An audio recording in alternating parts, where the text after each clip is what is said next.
I've been watching shows on the 9Now app for quite some time, but recently it just stopped working.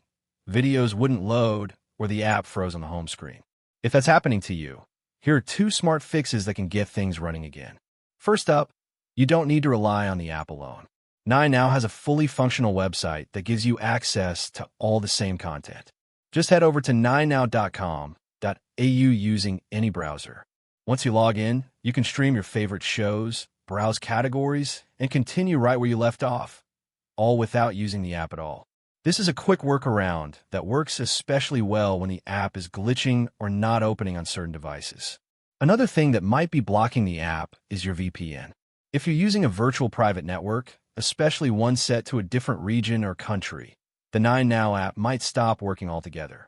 It's built to serve users in Australia, so any unusual IP address can cause problems. Turn off your VPN, restart the app, and try again. In many cases, the app starts working normally as soon as your device connects from a regular Australian network. And that's it.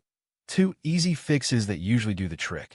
If this video helped you out, be sure to hit like, subscribe for more app troubleshooting tips, and check out the links in the description. Thanks again for watching.